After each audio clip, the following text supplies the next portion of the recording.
like and subscribe my channel. అండి welcome to our channel. నేను ఇప్పుడు చదివి వినిపించబోయే కథ కన్నీటి లోయ పార్ట్ 7. పార్ట్ 6లో తన అక్క ప్రెగ్నెన్సీకి కారణం భూషణం బాబాయ్ అని తెలుసుకుని భూషణం బాబాయ్ని అలసిపోయే వరకు కొడతాడు యోగి. తర్వాయి భాగంలోనికి వెళ్దాం. ఇంకా ఓపిక లేనట్లుగా వరిగిపోతాడు. నేల మీద బోర్లా పడుకొని మొహాన్ని మట్టిలో దాచుకుని బావురమంటూ ఏడవసాగాడు. అక్క అక్క నీకు అన్యాయం జరిగిపోయిందక్క, బలైపోయావు కదక్క. 2 రోజులు గడిచాయి. ఈ 2 రోజులు ఎలా గడిచాయో యోగికే తెలియదు. అతని వద్దకు ఎవరెవరో వచ్చిపోతున్నారు, ఓదారుస్తున్నారు, పరామర్శిస్తున్నారు. సుశీల, పల్గుణరావు మాస్టర్, మైథిలి, స్వరాజ్యమక్కయ్య, అమ్మ. మంచం మీద పడుకుని గోడవైపుకు చూస్తుండేవాడు. ఎవరేమి చెబుతున్నారో అతనికి వినిపించేది కాదు. ఏవేవో నీడలు తన ముందు అటు ఇటు కదులుతున్నట్టు అనిపించేది. ఏమిటి వాళ్ళ నోళ్ళు అట్లా కదులుతున్నాయి? ఏమి చెబుతున్నారు వాళ్ళు? ఎందుకు వాళ్ళు అట్లా దిగులుగా కనిపిస్తున్నారు? వాళ్ళు కనిపించకుండా పోయి తాను ఒంటరిగా మిగిలితే ఎంత బాగుంటుంది. విమలక్క ఏం చేస్తుంది? కనిపించడం లేదు. అదిగో గోడలోంచి యువతలకి వస్తుంది. ఏమిటక్క ఎటుపోయావు? నాకు ఆకలి అవుతుంది, అన్నం పట్టవు? మనమిద్దరం కలిసి తిందామక్క. అవును, నిన్న అదేమిటి కట్టెల మీద కట్టి తీసుకుపోయారు. నాకు వాళ్ళ మీద భలే కోపం వచ్చిందక్క. ఇంకో సంగతి చూసావా? వాళ్ళు నీ చుట్టూ కట్టెలు పేర్చి నిప్పంటించారు. పాపం నీకెంత బాధ కలిగిందో. ఒళ్ళు కాలి బాగా మంట పుట్టిందా అక్క? అలా ఒక్కోసారి ఎలిషనేషన్స్లో భ్రమల్లో గడిపేవాడు. అంతలోనే సడన్గా అతనికి వాస్తవం గుర్తుకు వచ్చేది. విమలక్క లేదు, చచ్చిపోయింది. అనంతంగా దుఃఖం ముంచుకొచ్చేది. మొన్నటిదాకా తనతో కబుర్లు చెప్తూ ఇంట్లో అటు ఇటు తిరిగిన విమలక్క, అన్నం కూరలు వండి తనకు పళ్ళెంలో వడ్డించిన అక్క, తన పక్కనే కూర్చుని తను తిన్న అక్క ఇవాళ ఈ లోకంలో లేదు. అయినా ఈ లోకం సజావుగా నడుస్తుంది. జనమంతా ఎవరి పనులు వాళ్ళు చేసుకుపోతున్నారు. ఎవరు ఆమె లేని లోటును ఫీల్ అవ్వడం లేదు, ఒక్క తను తప్ప. ఎందుకో ఆమె చనిపోయిందన్న సంగతి అతనికి నమ్మబుద్ధి కావడం లేదు. ఇప్పుడో ఇంకా సేపట్లోనూ ఆమె వంటగదిలోంచి వచ్చి ఎందుకురా యోగి ఏడుస్తున్నావని అంటుందేమోనని అనిపించేది. నిద్రలో అతనికి సడన్గా విమల పిలిచినట్లు అనిపించేది. యోగి యోగి. సుస్థితో కుస్తీ పడుతూ ఇటు నుంచి అటు కదిలేవాడు. అన్నం తిందువుగాని లే యోగి. ఉలిక్కి పడుతూ లేచి కూర్చునేవాడు. లేదు, ఎవరూ లేరు. మంచం పక్క శూన్యం. అక్క లేదక్కడ. తను కలగన్నాడు కాదు, భ్రాంతి చెందాడు. ఉసూరుమనేవాడు. హృదయం బావురుమనేది. తమ్ముడిగా తన పట్ల ఆమె ఆర్ద్రత చూపించిన క్షణాలు గుర్తుకు వచ్చేవి. తన ఆమె మీద విసుక్కున్న సంఘటనలు గుర్తుకు వచ్చేవి. అక్క నన్ను క్షమించవు, నేను చాలా దుర్మార్గంగా ప్రవర్తించాను గొనుక్కునేవాడు.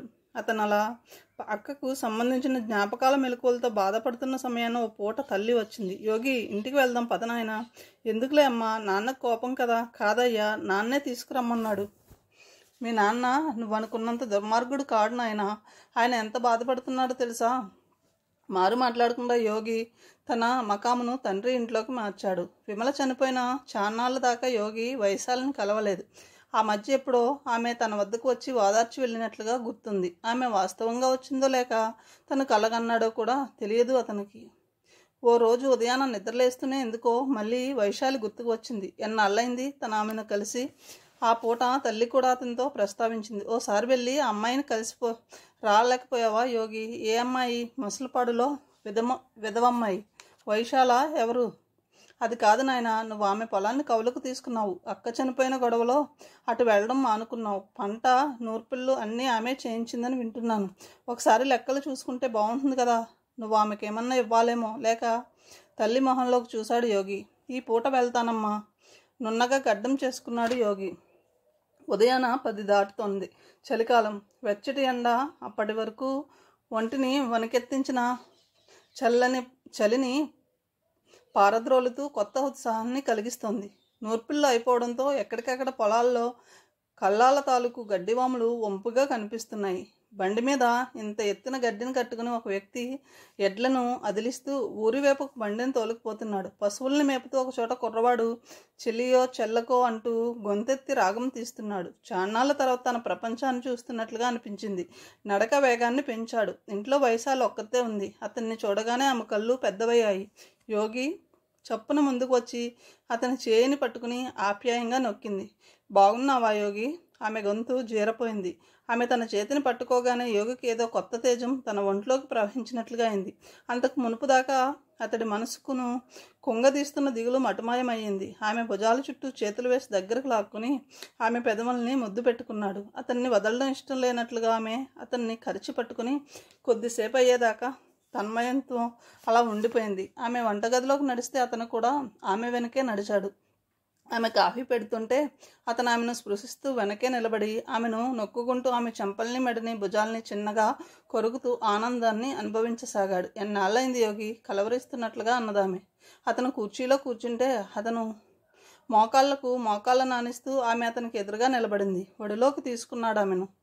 మంచి షేపులో తెల్లగా నున్నగా ఉన్న ఆమె కాలి మీద అతను తన అరచేతిని మృదువుగా స్పృశిస్తూ కదుపుతుంటే ఆమె ఉలిక్కి పడింది. అమ్మో, ఒళ్ళంతా జలధరిస్తుంది యోగి, అతడిని మరింత హత్తుకుంటూ అన్నది. పిల్లలు ఇంటికి వచ్చేసరికి ఇద్దరు బుద్ధిమంతుల్లా చెరో కుర్చీలో కూర్చుని కబుర్లు చెప్పుకోసాగారు. యోగిని చూడగానే రవి పలకను అవతల పారేసి పరిగెత్తుకుంటూ వచ్చాడు. అంకుల్! యోగికి కూడా ఆ పిల్లవాడిని చూడగానే ప్రాణం లేచి వచ్చినట్లయింది. బాగున్నావా బాబు అంటూ అతన్ని ఒడిలోకి తీసుకుని చెంప మీద ముద్దు పెట్టుకున్నాడు. ఆ దృశ్యాన్ని వైశాలి కళ్ళ నిండుగా తనివి తీరా చూసింది. యోగి తన కొడుకును అలా ప్రేమగా దగ్గరకు తీస్తుంటే ఆమెకెంతో ఆనందం అనిపించింది. ఆ దృశ్యం అలా శాశ్వతంగా నిలిచిపోతే బాగుండు అనిపించింది. పిల్లలతో కబుర్లు అయిపోయాక యోగి ఆమెతో ఒకసారి మాట వరుస అన్నట్లుగా అన్నాడు. పాపం, పంట నూర్పుల్లో అవే నువ్వే చేయించినట్లున్నావు వైశాలి.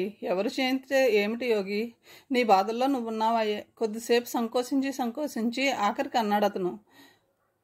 మనము లెక్కలు అవి చూసుకుంటే బాగుంటుందేమో వైశాలి. అంత అవసరం అంటారా యోగి అని కాదు కానీ డబ్బుల దగ్గర ఎవరి జాగ్రత్తలో వాళ్ళు ఉంటే బాగుంటుంది. ఆమె మనసును ఎక్కడో ముళ్ళుతో గుచ్చినట్లుగా అయింది. గాయపడింది ఆమె.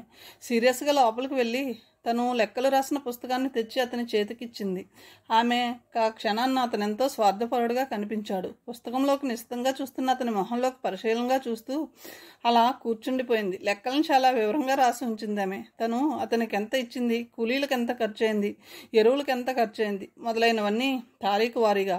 మరో పేజీలో ఆమె పంట ఎంత పండింది రాసింది. అందులో యోగికి ఎంత చెందేది, తనకెంత చెందేది రాసింది. ఒక రఫ్ కాగితాన్ని తీసుకుని యోగి తన ఆమెకు ఇవ్వాల్సిన మొత్తాన్ని ఒక చోట వేసి కూడాడు. తన వాటకి వచ్చే వడ్లను అమ్మితే ఎంత వచ్చేది లెక్క వేశాడు. ఆ 2 అంకెలను చూడగానే అతని గుండె గుబిళ్ళమంది. అతని మొహం వివరణమైంది. ఏమైంది యోగి? ఏమీ లేదు. నాకు మిగిలే పంటనంతా నువ్వే ఉంచుకున్నా నేను నీకు ఇంకా 2700 ఇవ్వ తేలాను. చేతిలో కాగితాన్ని మడిచి జేబులో పెట్టుకుంటూ యోగి లేచి నిలబడ్డాడు. వైశాలి కూడా లేచి నిలబడింది. అతని వద్దకు వచ్చి అతని భుజం మీద చేయి వేసి చిన్నగా నొక్కింది. యోగి, ఆ డబ్బుల సంగతి ఇప్పుడు ఎందుకు? నేను నిన్ను అడగలేదు కదా. అట్లా అని కాదు, నా బాధ్యత అయితే ఉంటుంది కదా. పిచ్చి యోగి, ఆ విషయం గురించి ఆలోచించుకు. నేను వాటిని మాఫీ చేస్తున్నాను, సరేనా? చిలిపిగా చూసిందామె అతని కళ్ళల్లోకి. ఆమె చిలిపిదనాన్ని స్వీకరించే స్థితిలో లేడు యోగి. భారంగా అడుగులు వేస్తూ బయటికి వచ్చాడు. పొలాల్లోంచి నడుస్తూ ఉండగా అతనికి ఎందుకో సడన్గా వైశాలి మీద జాలి లాంటిది కలిగింది. పిచ్చి వైశాలి, తనలో తాను చిన్నగా గొనుక్కున్నాడు. 6 నెలలు గడిచాయి. ఇప్పుడు యోగి విమల జ్ఞాపకాల నుంచి బయటపడ్డాడు. మనుషుల్లో కలిసిపోయాడు. మామూలుగానే తింటున్నాడు, బయటికి వెళ్తున్నాడు, మనుషులతో మాట్లాడుతున్నాడు, నవ్వుతున్నాడు. సాయంత్రం అయ్యేసరికి ఇంటికి చేరుకుంటున్నాడు. తిని మళ్ళీ పడుకుంటున్నాడు. విమల జ్ఞాపకం అనేది అంతగా లేదు. ఎప్పుడో సడన్గా అతనికి ఆమె గుర్తుకు వచ్చి ఆశ్చర్యం వేసేది. మనుషుల్ని ఇంత తొందరగా మర్చిపోతామా అని అనిపించేది. బతికి ఉన్నన్నాళ్ళు మనం ఎంతో ప్రాముఖ్యత కల వాళ్ళముగా, శాశ్వతంగా ఈ భూమి మీద నిలిచిపోబోయే వాళ్ళముగా జీవిస్తాం. మనం ఏవేవో విలువల్ని ఆపాదించుకుంటూ అత్యంత స్వార్థపూరితంగా ఉంటాము. కానీ చనిపోయాక మనం ఆపాదించుకున్న, సృష్టించుకున్న విలువలేమీ మిగలవు. త్వరలోనే జనం మనల్ని మర్చిపోతారు. ఆఖరికి రక్త సంబంధికులు కూడా మనల్ని మర్చిపోయి ఎవరి పనుల్లో వాళ్ళు మునిగిపోతారు.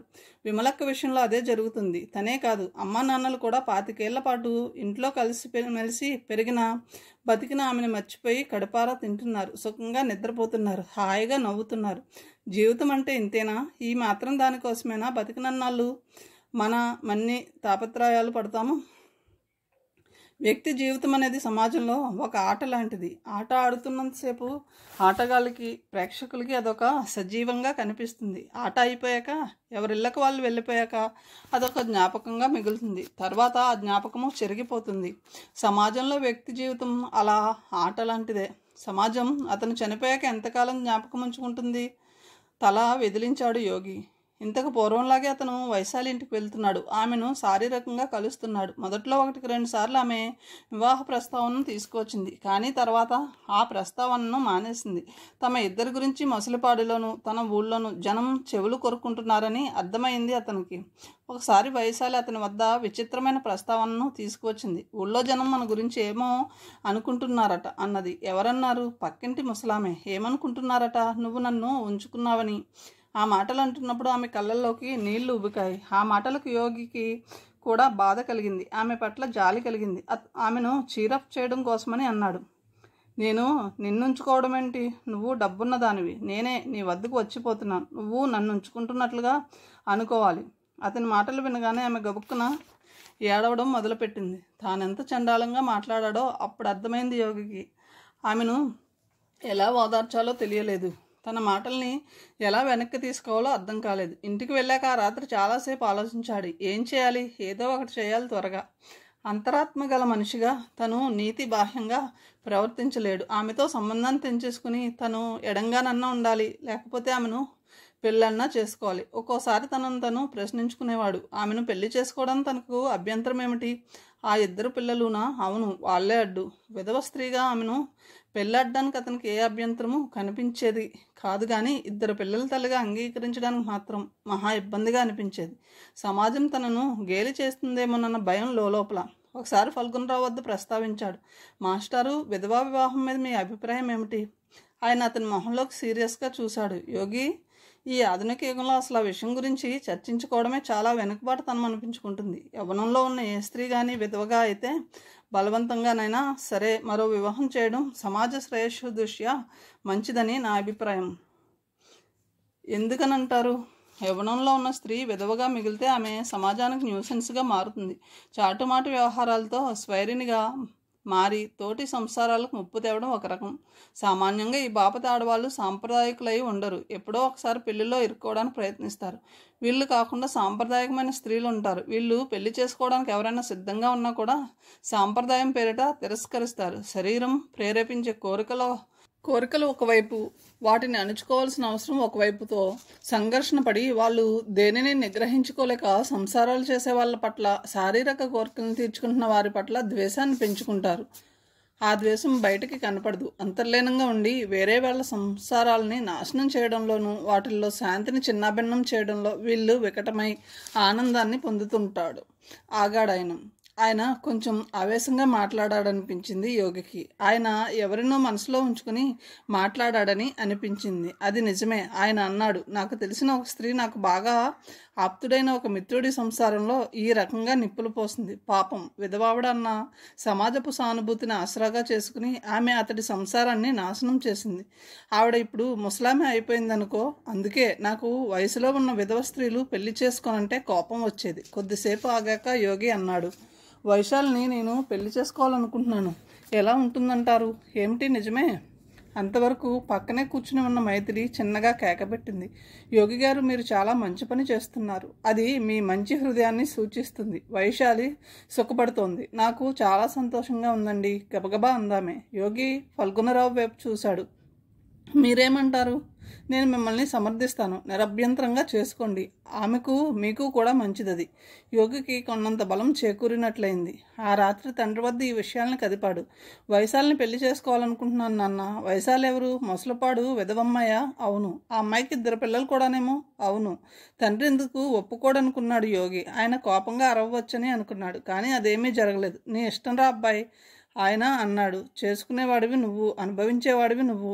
ఎవరి కర్మకు ఎవరు బాధ్యులు? నీకు ఏది మంచిదనిపిస్తే అది చెయ్యి. మేము కోరుకునేదల్లా నువ్వు సుఖంగా ఉండాలని. ఇంతకు మించి నేను చెప్పగలిగింది ఏమీ లేదు.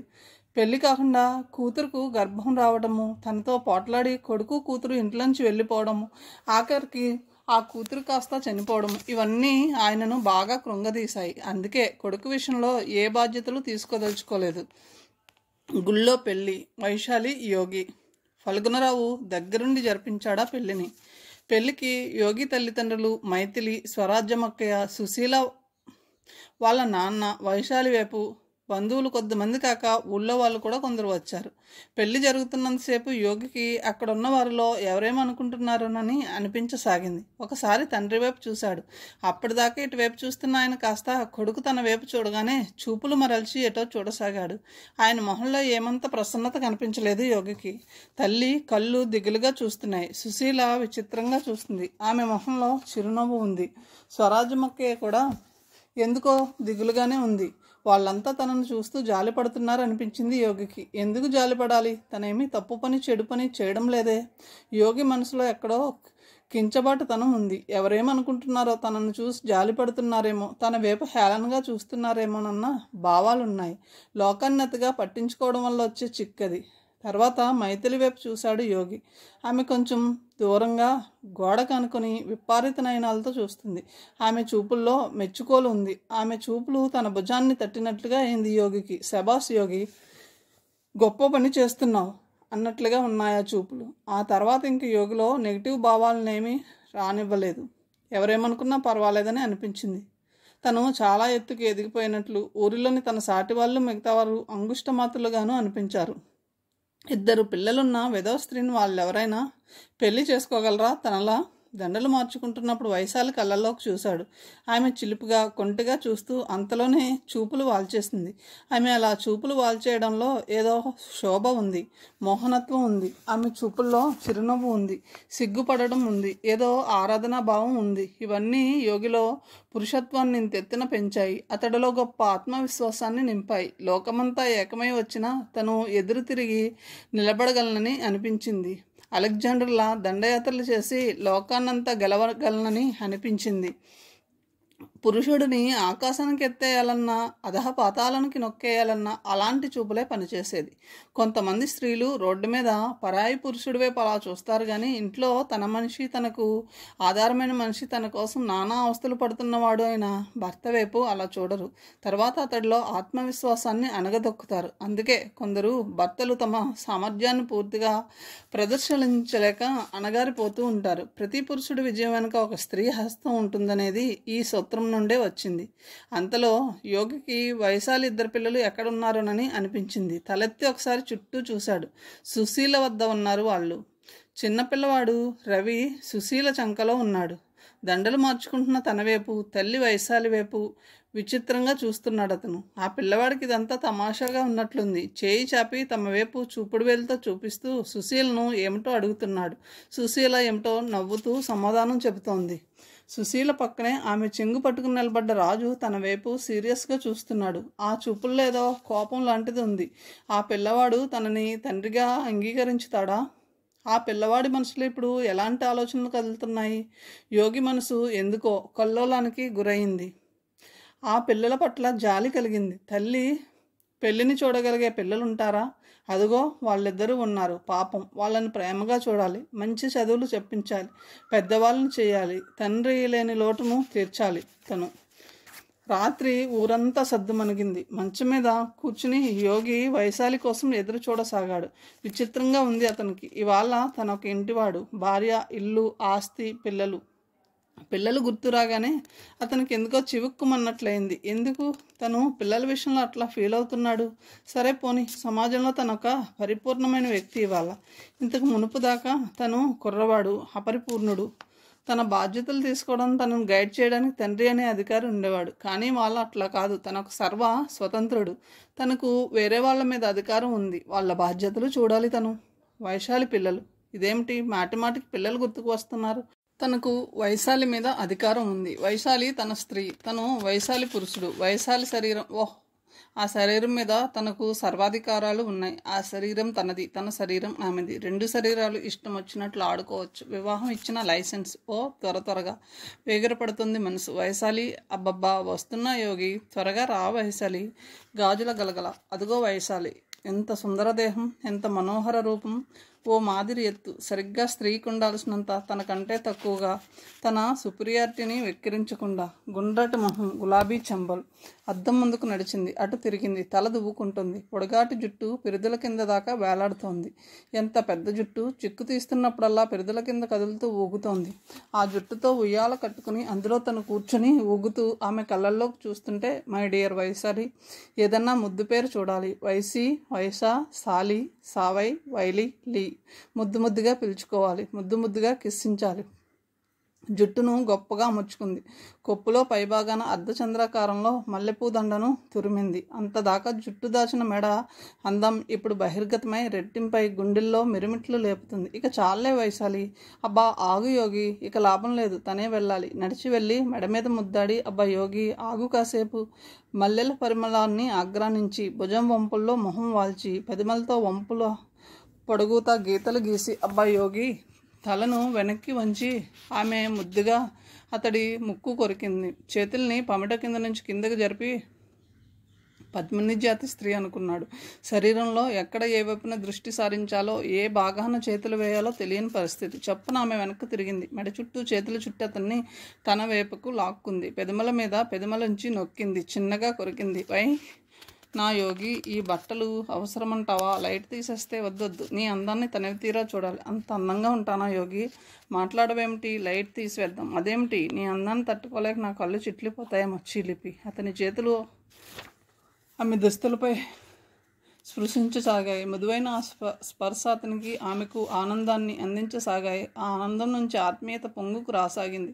ఆమె పాదాల వద్ద కూర్చున్నాడు అతను. తనకెదురుగా చేతులు చేస్తూ అద్భుతమైన ఆమె దేహ సౌందర్యం వైపు చూడసాగాడు. ఎక్కడని చూడాలి? ఏ భాగాన్ని తడమాలి? అనువనువు ఒక విద్యుత్ తునక. ఆమె పాదాల నుంచి పెదములతో పైపైన స్పృశిస్తూ చిన్నగా కొరుకుతూ పైకి పాకసాగాడు. ఒక చోటని కాదు, ఒక చీదరని లేదు. కళ్ళు మూసుకుని ఆమె పులకరింతలతో ఉలికి పడుతూ తన్మయంగా ఆనందాన్ని స్వీకరించసాగింది. స్నానం చేసిన తాలూకు పరిమళం కాక ఆమె ఒంటి నుంచి వస్తున్న ఏదో మత్తుతో కూడుకున్న ఘాటైన వాసన మెదడు నుంచి నరాల్లోకి వ్యాపించి శరీరాన్ని కోరికతో జ్వాలింప చేయసాగింది. ఆ సమయాన్ని వాళ్ళిద్దరూ మనుషులు కారు, అయస్కాంత శక్తితో కూడుకున్న ప్రాణం ఉన్న రెండు బొమ్మలు. ఒక పెద్ద ఉప్పెన. ఆమె నోటి నుండి ఆర్తనాదంలోని సుదీర్ఘమైన ఉక్కిరి బిక్కిరితో కూడుకున్న అరుపు. ఒంటి మీదకు చీర లాక్కుని నిద్రలోకి జారుకుంది వైశాలి. ఆమె పక్కనే మంచం మీద పడుకుని మోచేతి మీద తల నుంచుకుని ఆమె వైపు చూడసాగాడు. వెళ్ళకిలా పడుకుని ఉంది ఆమె. గాఢంగా నిద్రపోతుంది. పల్చటి చీర కింద ఆమె దేహం వంపులు స్పష్టంగా కనిపిస్తున్నాయి. తీర్చిదిద్దిన మొహం. ఆమె శ్వాస సాఫీగా ప్రశాంతంగా వస్తూ గాలి పీల్చినప్పుడల్లా ఆమె గుండెలు పైకి కిందికి కదులుతున్నాయి. మూసి ఉన్న ఆమె కనురెప్పల కింద కనుగుడ్లు చలిస్తున్నాయి. అంటే ఆమె ఏదో కలగంటుంది. ఆమె కలలో ఎవరు కనిపిస్తున్నారు? తనా లేక? అకస్మాత్తుగా యోగలో విచిత్రమైన ఊహ కలిగింది. ఇప్పుడు తానున్న స్థానంలో ఇంతకు పూర్వం ఆమె మొదటి భర్త రామారావు ఉండేవాడు. ఇంతకు ముందు తనలో క్రీడించినట్లుగానే అంతకు మునుపు అతనితో క్రీడించేది కదూ హరిణి. తెల్లారి వైశాలిని నిద్రలేపుతుంటే మెలకువ వచ్చింది యోగికి. ఆమె అప్పటికే స్నానం చేసినట్లుంది. మొహం తేటగా ఆహ్లాదంగా ఉంది. వంగని ఉండడంతో తలంటుకున్న ఆమె కురులు మెడమించి జారి తడి మొహానికి తగులుతూ యోగికి చకిలి గింతలు పెట్టసాగాయి. ఆమె భుజాల మీద చేతులు పెట్టి తన వైపుకు లాక్కుంటూ అన్నాడు యోగి. ఏ లోకం నుంచి దిగి వచ్చావు దేవత? వంటగదిలో నుంచి స్వామి. ఏమి వరం ఇవ్వడానికి వచ్చావు దేవి? ఇడ్లీ చేశాను బాబు, మొహం కడుక్కుని వస్తే నోటికి అందిస్తాను. ఇంత త్వరగా ఎప్పుడు లేచావు? రెండు చేతులతో అతను లేపి కూర్చోబెట్టింది ఆమె. ఆమెను గుండెలకు అదుముకుని లేచి నిలబడ్డాడు యోగి. పెరట్లోకి వచ్చి బ్రష్ చేసుకుంటుంటే అతనికి లోకమెంతో అందంగా కనిపించింది. సూర్యుడు అప్పుడే పైకి లేస్తున్నాడు. నులువెచ్చని ఎండ. నల్లటి చిన్న పిట్ట ఒకటి చెట్టు మీద నుంచి చెట్టు మీదకు ఎగురుతూ పాట పాడుతుంది. వేప చెట్టు పైన కూర్చున్న కాకి ఎవరో చుట్టాలు వస్తున్నారన్నట్లుగా ఒకటే అరుస్తుంది. బాగున్నావా కాకి అని అడగాలనిపించింది యోగికి. లోకమంతా ఎంత సుందరంగా ఉంది. పచ్చటి చెట్లు, పిట్టల అరుపులు, పూల మొక్కలు, నీలాకాశం అంతా సజీవంగా, ఆహ్లాదకరంగా, ఆనందమయంగా కనిపిస్తుంది. తను కూడా పిట్టలా ఆకాశంలోకి ఎగరాలని, ఇంతెత్తున పెరిగి పెద్ద పెద్ద అంగలేసుకుంటూ చెట్టు మీద నుంచి చెట్టు మీదగా నడుచుకుంటూ ప్రకృతి అంతా కలదిరిగి రావాలని, దారిలో కనిపించిన వాళ్ళందరినీ బాగున్నావా, చూసావా లోకమెంత అందంగా ఉందో అంటూ కనిపించిన అందరినీ పలకరించాలని అనిపించింది. యోగి తిరిగి లోపలికి వెళ్ళేసరికి వైశాలి అతని కోసమే ఎదురు చూసింది. ఇంతసేపు ఉన్నావేమిటి? సమాధానంగా ఆమె పెదవుల మీద ముద్దు పెట్టుకున్నాడు. అతను మంచం మీద కూర్చుంటే ఇక్కడెందుకు, కుర్చీలో కూర్చోరాదు అందామె. కాదు, ఇక్కడే కూర్చుంటాను. సరే. కొంటగా పెదమ చిట్లించి ఆమె లోపలికి నడిచింది. ఆమె ప్లేటు పట్టుకొస్తే అతను అన్నాడు, నేను తినను. ఎందుకని? నువ్వు తింటే తినిపిస్తాను. నవ్వింది ఆమె. సరే అయితే. ఒక ముక్క తుంచి చట్నీ అద్ది అతని నోటికి అందించబోయింది. అట్లాగూ తినను. మరి? ఆమె నడుం చుట్టూ చేయి వేసి ఒళ్ళో కూర్చోబెట్టుకున్నాడు. ఆమెను ఛాతీకి గట్టిగా హత్తుకుని అన్నాడు, ఇప్పుడు తిందాం. దొంగ అన్నట్లు కళ్ళ చివర్ల నుంచి అతని వైపు చిలుపుగా చూసింది. మొహాలు ఎంత దగ్గరగా ఉంటే ఎట్లా తింటాం? నవ్వుతూ అందామె. నేను చెబుతాను కదా. ఆమె అందించిన ముక్కను నాలుక చివర ఉంచి తీసుకో అన్నట్లుగా నాలుకను బయటికి చాచాడు. ముక్కను అందుకుంటున్నట్లుగా నటించుతూ ఆమె చిటుక్కున అతని నాలుకను కొరికింది. నొప్పికి బాధగా అన్నాడు యోగి. పకాలను నవ్వింది ఆమె. టిఫిన్ చేయడం అయ్యాక ఇద్దరు ఒకరి స్పర్శకు ఒకళ్ళు ఫీల్ అవుతూ అలా కూర్చుండిపోయారు. ఒకరి కళ్ళల్లోకి ఒకళ్ళు చూసుకోవడం, అనవసరంగా నవ్వడం. ఇదేమిటి ఇక్కడ అంటూ చిరుపుగా శరీరంలో ఏవేవో ప్రదేశాలని తాకడం, గిల్లడం, కొరకడం, హత్తుకోవడం, అవన్నీ క్యూపిడ్ చేష్టలు. ఒక సమయాన్ని యోగి అన్నాడు, రాత్రి ఏమిటి అట్లా చేసాం? ఎట్లా చేసాం? ఆట ఆడుకున్నాం కదూ. ఏమాట? మొగుడు పెళ్ళాలి. అరచిపో. మొగుడు పెళ్ళాలం కాంగాలేంది ఆడం అంటే తప్పొచ్చిందా? నువ్వెంత చిలుపువాడువో ఇప్పుడు అర్థమవుతుంది బాబు. మళ్ళీ ఆడుకుందామా? ఇక అదే పని. నేను వంట చేసుకోవద్దా? వద్దు. అతను కొంచెం పరాగ్గా ఉన్నాడనిపించినప్పుడు గబాలను మంచుని దిగింది ఆమె. అమ్మ దొంగ చప్పున ఆమె చెంగు పట్టుకున్నాడు. ప్లీజ్ యోగి, వంట చేసుకోవాలి. ఇప్పుడే వచ్చేస్తానుగా. ఒక్క షరతు మీద వదులుతాను. ఏమిటది? మంచి ముద్దు ఒకటి ఇవ్వాలి. ఓ ఇంతేనా? మంచం మీద అతను వెనక్కి నెడుతూ మీద పడి ఉక్కిరి బిక్కిరి అయ్యేటట్లు అతన్ని ముద్దులతో ముంచెత్తింది. ఆమె లోపలికి వెళ్ళకలా పడుకుని యోగి కప్పు వైపు చూడసాగాడు. అతనికి ఎంతో ఆనందంగా ఉంది. మనసు నిండా తెలియరాని చెప్పరానంత సంతృప్తి. జీవితం ఎంత అందంగా ఉంది తనలో తను అనుకున్నాడు. అదే సమయాన్ని అతనికి అప్రయత్నంగా విమలక్క గుర్తుకు వచ్చింది. పాడి మీద ఆమె శరీరము, కాలిపోతున్న కట్టెలు, చీకట్లో కదులుతున్న నీడలు, భోస్నం బాబాయిని తను కొట్టడము, తన్నడము, కొరకటము గుర్తుకు వచ్చింది. తను మట్టిలో మొహం దాచుకుని ఏడవడము గుర్తుకు వచ్చింది. ఇంత ఆనందకర సమయంలో అవన్నీ ఎందుకు గుర్తుకు వస్తున్నాయో అతనికి అర్థం కాలేదు. బాధగా మూలిగింది అతని హృదయం. ఆ సాయంత్రానికి మైథిలి, ఫల్గుణరావు పిల్లలిద్దరినీ తీసుకుని వచ్చారు. పిల్లలు బాగా మారం పెడుతున్నారు వైశాలి. ఎంత ఉంచుకుందామన్నా కుదరలేదు. సంజాయిషి చెబుతున్నట్లుగా అన్నది మైథిలి. పర్వాలేదు. పిల్లల్ని చూడగానే నీరు కారిపోయాడు యోగి. వాళ్ళు ఇప్పుడు ఎందుకు వచ్చారు? కొన్నాళ్ళ పాటు వాళ్ళని ఎవరైనా ఉంచుకుంటే బాగున్నాను. ఆ మాటల్ని అతను అనలేదు, కానీ అలాంటి భావాల్ని మరో రూపంలో వ్యక్తం చేశాడు. పోనీ మా ఇంటి వద్ద ఉంచకపోయారా? మా అమ్మ ఉంచుకునేదేమో అన్నాక గబాల్న నాలిక కరుచుకున్నాడు. యోగి మందలింపుగా అన్నది వైశాలి. తను అలా అన్నందుకు యోగి కొద్దిసేపు బిడియపడ్డాడు. ఫల్గుణరావు మాస్టర్ ఏమనుకున్నాడోనని ఆయన వైపు చూశాడు. కానీ ఆయన యోగి అన్న మాటలను విననట్లుగా నటించాడు. ఆ రాత్రి ఫల్గుణరావు దంపతులు అక్కడే భోజనం చేసి వెళ్ళారు. వెళ్తూ మైథిలి పిల్లల్ని మళ్ళీ అడిగింది తమ ఇంటికి తీసుకువెళ్తాం రమ్మని. ఇద్దరు రామని కరాఖండిగా చెప్పారు. పర్వాలేదులేండి, ఇక్కడే ఉంటారు. ఇబ్బందిగా అన్నది వైశాలి. మైథిలి వాళ్ళు వెళ్ళిపోయాక ఇంట్లోక ఆ నలుగురు మిగిలిపోయారు. ముందు గదిలో యోగి ఒక పుస్తకం చేతిలోకి తీసుకుని చదువుతున్నట్లుగా నటించసాగాడు. పడక గదిలో వైశాలి పిల్లలతో కబుర్లు చెబుతూ కూర్చుంది. 1-2 సార్లు వైశాలి పిల్లల వద్ద నుంచి యోగి కూర్చున్న చోటికి వచ్చి వెళ్ళింది. ఆమెను గమనించినట్లే నటించసాగాడు యోగి. వైశాలి పని మరి ఇరకాటంగా తయారైంది. పిల్లల్ని ఎట్లా సర్దాలో, యోగిని ఎట్లా సర్దాలో అర్థం కాలేదు ఆమెకు. ఆఖరికి ఆమె ఒక నిశ్చయానికి వచ్చి పిల్లలిద్దరినీ తీసుకుని యోగి కూర్చున్న గదిలోకి వచ్చింది. యోగి చదువుతున్నట్లు నటిస్తున్న పుస్తకాన్ని చేతిలోకి తీసుకుంది. ఏమిటి అన్నాడు అతను. చెబుతాను, కొద్దిసేపు పిల్లలతో మాట్లాడదాం. ఏం మాట్లాడతాం? నువ్వు చూస్తుండు యోగి. తర్వాత ఆమె పిల్లల వైపు తిరిగింది. చూడు నాయన రాజు, రవి, మీకు మాట చెప్తాను, వింటారా? ఏమిటమ్మా అది? ఈయన్ని ఇక్కడి నుంచి మీరు నాన్న అని పిలవాలి బాబు, యోగి వైపు చూపించుతూ అన్నది. ఆమె అలా అనగానే పెద్ద కొడుకు రాజు అవతలకు జరిగి నిలబడ్డాడు. ఆ కుర్రవాడు ఎంతో కొంత అర్థం చేసుకుంటున్నాడని అర్థమయ్యింది యోగికి. అదేమిటమ్మా, అంకుల్ని నాన్న అనమంటావేంటి? ఆశ్చర్యంగా అడిగాడు రవి. ఇక నుంచి అంకుల్ కాదు బాబు, మీరు నాన్న అని పిలవాలి. అదేమిటి, అంకుల్ నాన్న ఎట్లా అవుతాడమ్మా? అంకుల్ అంటేనే బాగుంటుంది. అమ్మ మళ్ళీ పెళ్లి చేసుకుందిరా, ఆ రోజు మనం చూడలే, అంతవరకు మాట్లాడుకున్నా ఉందా? రాజు అప్పుడు నోరు విప్పాడు. కొడుకు వైపు ఇబ్బందిగా చూసింది వైశాలి. అంటే కొత్త నాన్న అన్నమాట. కొత్త ఏమిటి పాత ఏమిటి నాన్న? వైశాలి అన్నది. ఈ అంకుల్ని నాన్న అని పిలవడానికి నీకు ఇబ్బంది ఏమిటి? ఇబ్బంది ఏమీ లేదన్నట్లు అడ్డంగా తల ఊపాడు రవి. మరి అలా పిలుస్తావా? ఓ పిలువు మరి. రవి యోగి వద్దకు వచ్చి చేయి పట్టుకున్నాడు. అంకుల్ నాన్న. యోగి వైశాలి ఇద్దరూ నవ్వారు. అంకుల్ నాన్న కాదు బాబు, నాన్న అని పిలువు. నాన్న గుడ్, మా మంచి రవి అంటూ వైశాలి సంతోషంగా రవి బొగ్గ మీద ముద్దు పెట్టుకున్నది. యోగి కూడా వంగి రవి రెండో చెంప మీద ముద్దు పెట్టుకున్నాడు. తర్వాత వైశాలి పెద్ద కొడుకు వైపు తిరిగింది. ఇటు రా నాన్న రాజు, తల్లి దగ్గరకు వచ్చాడు అతను. నువ్వు కూడా నాన్న అని పిలవవు? మాట్లాడకుండా రాజు అట్లాగే నిలబడ్డాడు. పిలవ్వా? పిలవనన్నట్లు అడ్డంగా తలూపాడు రాజు. యోగి ఇబ్బందిగా చూశాడు. వైశాలి కళ్ళు కొద్దిగా ఎర్రబడ్డాయి. ఎందుకని పిలవ్వు? కొడుకు చేతిని పట్టుకుని గుంజుతూ అడిగింది. కొడుకు సమాధానం చెప్పలేదు. ఏం బాబు, ఎందుకని పిల్లవు? బుజ్జగిస్తున్నట్లుగా అడిగింది. ఈ నాన్న మంచివాడు కాదా? మంచివాడే అన్నట్లు తల ఊపాడు రాజు. మరి? ఆమె వైపు కోపంగా చూశాడు కొడుకు. ఒకసారిగా బరస్ట్ అవుతున్నట్లుగా అరిచాడు. అంకుల్ని నాన్న అని ఎట్లా పిలవమంటావు? హఠాత్తుగా అతని అరిచిన అరుపుకి యోగి వైశాలి ఇద్దరు ఉలిక్కిపడ్డారు. ప్లీజ్ యోగి, చిన్నగా గొనికింది వైశాలి. అతన్ని ఏమీ అనుకోవద్దు అన్నట్లుగా. తర్వాత కొడుకును దగ్గరకు లాక్కుంది. తల మీద చెయ్యి వేసి నిమురుతూ లాలన్గా అన్నది. బాబు, ఇంతకు ముందు నువ్వే అన్నావుగా నేను మళ్ళీ పెళ్లి చేసుకున్నానని. అవునరా నాయన, నిజంగానే పెళ్లి చేసుకున్నాను. ఆ రోజు కూడా చూశారు కదా, నేనేమీ తప్పు చేయలేదు నాన్న. ఇప్పుడు చెప్పు, నాన్న అని పిలుస్తావా? నేను పిలవనంటంలా మళ్ళీ గట్టిగా అరిచాడు రాజు. ఈసారి వైశాలకు బాగా కోపం వచ్చి కొడుకు వీపు మీద పెడేమని చరిచింది. యోగి చప్పున వచ్చి ఆమెకు అడ్డం పడ్డాడు. ఊరుకో వైశాలి, తర్వాత మాట్లాడుకోవచ్చు. రాజు తప్ప కాళ్ళతో నేలను చరుస్తూ అవతలి గదిలోకి వెళ్ళిపోయాడు. కొద్దిసేపు ఆ గదిలో నిశ్శబ్దం రాజ్యం వెళ్ళింది. యోగి వైశాలి, చిన్నపిల్లవాడు రవి. ఎవరికేం మాట్లాడాలో అర్థం కావడం లేదు.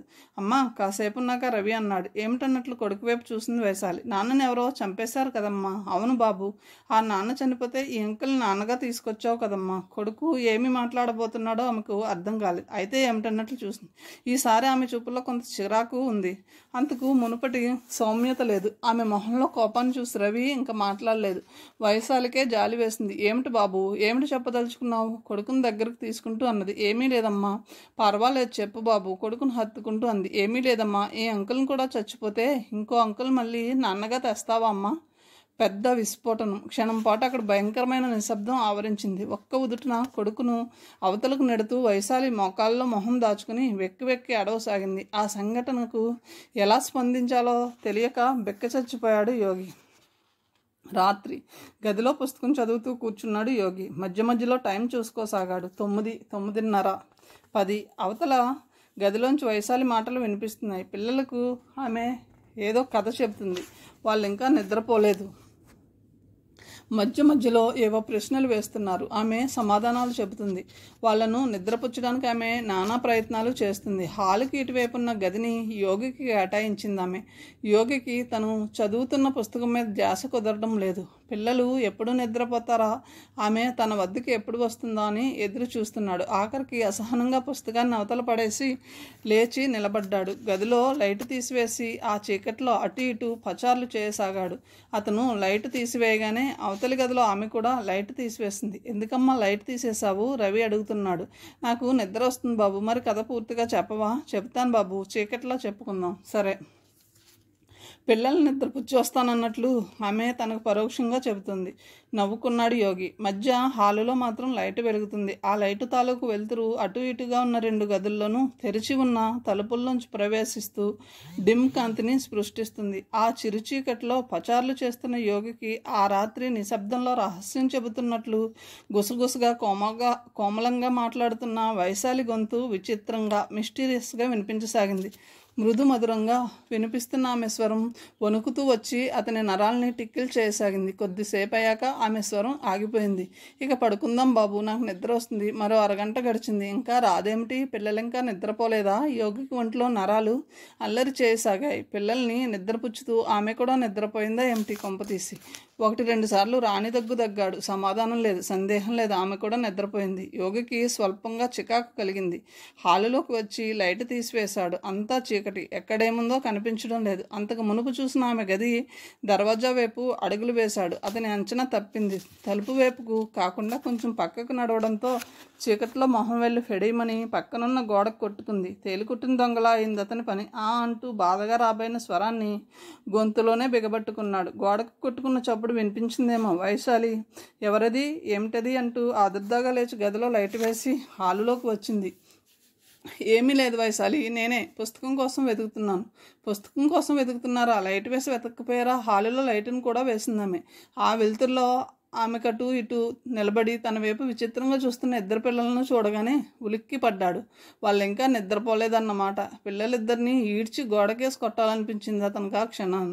అతని అవస్థ అర్థమైంది వైశాలికి. కళ్ళతోనే నవ్వింది. పిల్లలిద్దరి వైపు ఒకసారి కోపంగా చూసి యోగి తపతప అడుగులు వేసుకుంటూ తన గదిలోకి నడిచాడు. పదండి బాబు పడుకుందామంటూ వైశాలి పిల్లల్ని తీసుకుని మళ్ళీ తన గదిలోకి నడిచింది. ఆమె గదిలో లైట్ ఆరిపోయింది. ఏమిటమ్మా, ఏమైంది? రాజు అడుగుతున్నాడు. ఏమీ లేదు, పడుకో, నాకు నిద్ర వస్తుంది. సారీ, ఆమె స్వరంలో విసుగు. గదిలోకి వెళ్తూనే యోగి మంచం మీద కూర్చుని ఏం చేయాలో తోచిన కోపంతో ఉక్రోషంతో కసిగా దిండిని పిడిగుద్దుల్లో గుద్దాడు. కొద్దిసేపు అలా గుద్దాక చేతులు నొప్పెట్టి ఆపేశాడు. అతనికి నిన్న రాత్రి జరిగిన సంఘటన గుర్తుకు వచ్చింది. అప్పుడు కూడా ఇలాగే జరిగింది. ఎంతకి పిల్లలు నిద్రపోలేదు. వాళ్ళు నిద్రపోయింది లేనిది తెలియక వెళ్ళి చీకట్లో వైశాలి అనుకుని రవి మీద చెయ్యి వేశాడు. పొరపాటు తెలుసుకుని చెయ్యి తీసివేసే లోపే వాడు కాస్త భయంతో అరుస్తూ నానా అల్లరి చేశాడు. మధ్యాహ్నం పిల్లలు దగ్గరలో లేనప్పుడు వైశాలి ఆ సంగతిని గుర్తు చేసి ఒకటే నవ్వు. ఇప్పుడు మళ్ళీ ఇదో పరాభవం, వెధవ ఆత్రము తను. కొన్ని మోటు సామెతలు గుర్తుకు వచ్చి యోగికి ఆ క్షణాన తన మీద తనకు చికాకు వేసింది. చికాకులు, బాద్రబందీలు శరీరపు కోరికలను పక్కకు నడతాయి. యోగి విషయంలోనూ అదే జరిగింది. కాకపోతే కొద్దిసేపు మాత్రమే. ఆ తర్వాత మళ్ళీ యథాప్రకారం అతనికి వైశాలి శరీరం కావాలనిపించసాగింది. అరగంట గడిచింది. మరో అరగంట. అవతలి గదిలోంచి ఎలాంటి చప్పుడు లేదు. అంతా నిద్రపోయారన్నది ఖాయం. లేచి లైట్ వెలుగుతున్న మధ్య హాల్లోకి నడిచాడు. వైశాలి గదిగుమ్మంలో నిలబడ్డాడు. మసక వెలుతురులో పెద్ద మంచం మీద ముగ్గురు పడుకుని ఉన్నారు. ఎవరూ కదలడం లేదు. ఎవరు నిద్రపోతున్నట్లు, ఎవరు నిద్రపోనట్లు పూర్తిగా నిర్ధారించుకున్నాకే ఆమెను లేపాలనుకున్నాడు. ఏదైతే అది అయిందనుకుని గోడ వద్దకు వెళ్ళి స్విచ్ నొక్కాడు. గదంతా వెలుతురు. పిల్లలిద్దరూ నిద్రపోతున్నారు. వైశాలి కూడా నిద్రపోతుంది. కర్మ, వైశాలి కూడా నిద్రపోవాలా? మంచం వద్దకు నడిచి పక్కకు తిరిగి పడుకున్న వైశాలి భుజం మీద చెయ్యి వేసి కుదుపుతూ రహస్యంగా అన్నాడు, వైశాలి, వైశాలి. ఆ వెంటనే షాక్ కొట్టినట్లుగా తుల్లిపడుతూ యువతలకు జరిగాడు. అందుకు కారణం రాజు.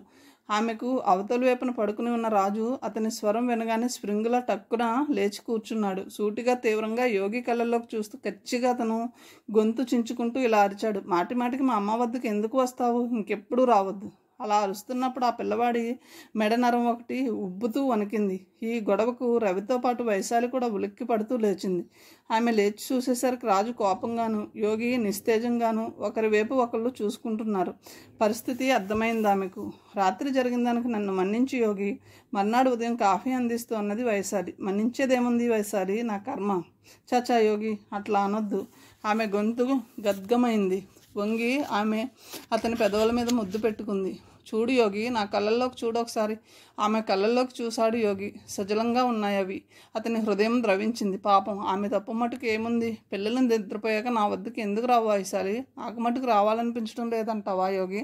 పిల్లలు ఎంతకీ నిద్రపోవడం లేదు. పైగా రాజకీయ విషయాలు అర్థమవుతున్నాయేమో అనిపిస్తుంది. అర్ధరాత్రి దాకా వాడు ఇటు అటు కదులుతున్న మెలకుగా ఉంటున్నాడు. ఈ లోపు నాకు నిద్ర ముంచుకు వస్తుంది. ఏమో వైశాలి, నాకేమీ అర్థం కావడం లేదు. భార్యాభర్తలమై ఉండి కూడా మనం దొంగల్లా ప్రవర్తించాల్సి వస్తుంది, నిష్ఠూరంగా అన్నాడు అతను. అవతలి గదిలోకి వెళ్ళి వైశాలి కాసేపు ఏడుస్తూ కూర్చుంది. అంతలో రవి ఆమె వద్దకు వచ్చాడు. ఎందుకమ్మా ఏడుస్తున్నావు? వెంటనే కళ్ళు తుడుచుకుందామే. ఏమీ లేదు బాబు, ఏమీ లేదు అంటూ లేచి నిలబడింది. రవి కాసేపు సీరియస్గా ఆలోచించాడు. తర్వాత తన గదిలోకి వెళ్ళి యోగి వద్దకు నడిచాడు. అమ్మ ఏడుస్తుంది నాన్న. ఇప్పుడు అతను యోగిని నాన్ననే పిలుస్తున్నాడు. అతను అలా పిలుస్తున్నప్పుడు యోగి మనసులో ప్రేమ పొంగి పొర్లుకు వస్తుంది. వైశాలి ఏడుస్తుందనే సంగతి వినేసరికి అతనికి ఆమె మీద చాలా జాలి వేసింది. ఏడుస్తుందా? ఎందుకు నాన్న? పద పోయి నవ్విద్దాం అంటూ అతడు రవిని వెంట పెట్టుకుని ఆమె వద్దకు నడిచాడు. సారీ వైశాలి, నిన్ను బాధ పెట్టినట్లున్నాను, నన్ను క్షమించవు. ఆమె చెవిలో చిన్నగా గొనికి నవ్వవా దొంగ, నవ్వవు అంటూ చక్కెలి గింతలు పెడుతున్నట్లుగా ఆమె పట్ట మీద వేళ్లను అటు ఇటు కదల్చసాగాడు. రవి కూడా అమ్మ నవ్వవా, నవ్వవు అంటూ తను ఆమెను గిలిగింతలు పెట్టసాగాడు. వాళ్ళిద్దరూ తన మీద అంత అటెన్షన్ను ప్రదర్శిస్తుంటే ఆమెకు చెప్పరానంత సంతోషం కలిగింది. ఆ సంతోషాన్ని ఆపుకోలేక రెండు చేతుల్ని చాపి ఇద్దరిని దగ్గరకు లాక్కుంది. నా బుజ్జి నాన్నలు రా మీరు, నా కన్నలు రా మీరు అంటూ ఇద్దరిని విడవకుండా ఒకరి తర్వాత ఒకళ్ళ మొహాన్ని ముద్దు పెట్టుకోసాగింది. అలా ఆపుకోలేని సంతోషంతో ఇద్దరిని ముద్దు పెట్టుకుంటూ ఉండగా అనుకోకుండా ఆమె ఎందుకో గుమ్మం వైపు చూసి కట్టెలా బిగుసుకుపోయింది. అక్కడ రాజు నిలబడి ఉన్నాడు. సీరియస్గా అతను ఆమె వైపే చూస్తున్నాడు. ఆమె చూస్తున్న వైపుకు తలలు తిప్పిన యోగి రవిలిద్దరూ కూడా రాజును చూసి అప్రయత్నంగా ఆమెకు దూరంగా జరిగారు. కథను ఇంతటితో ముగిస్తున్నాను. తిరిగి తర్వాయి భాగంతో కలుద్దాం. Thank you.